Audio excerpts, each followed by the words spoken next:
যদি আপনি দেশপ্রেমিক হয়ে থাকেন, অবশ্যই ভিডিওটা পুরো দেখুন। কলকাতা বুকে জড়িয়ে রয়েছে স্বাধীনতা সংগ্রামীদের বলিদান। তাই আমি চলে গেছিলাম আলিপুর মিউজিয়াম। জেলটি ১৯০৬ সালে তৈরি হয়েছিল এবং ২০১৯ সালে বন্দীদের অন্যত্র সরিয়ে দেওয়ার পর এটি জাদুঘরে রূপান্তরিত হয়। সময়ের সঙ্গে সঙ্গে কলকাতা সবকিছু পাল্টেছে, কিন্তু থেকে গেছে স্বাধীনতা সংগ্রামের ইতিহাস। পুরনো কারাকক্ষ, ফাঁসির মঞ্চ, নজরদারি টাওয়ার, ঐতিহাসিক নথি, ছবি ও বিভিন্ন প্রদর্শনী। নেতাজি সুভাষচন্দ্র বসু, জওহরলাল নেহরু, চিত্তরঞ্জন দাস, দীনেশ গুপ্ত ও ডাক্তার বিধানচন্দ্র রায়ের মতো বিশিষ্ট ব্যক্তিদের কারাবাসের স্মৃতি এখানে সংরক্ষিত।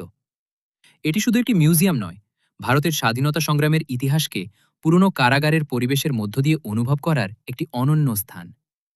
এখানে একটা রুমে লাইট অ্যান্ড সাউন্ড শো আছে, যার মাধ্যমে স্বাধীনতা সংগ্রামীদের জীবন ও ব্রিটিশ আমলের কারাজীবনের কাহিনী তুলে ধরা হয়। পার্সোনালি আমার এই জাদুঘরটা খুবই ভালো লেগেছে।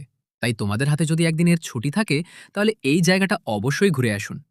আর আমার ভিডিও যদি ভালো লাগে, তাহলে লাইক, কমেন্ট ও শেয়ার করে দেবেন।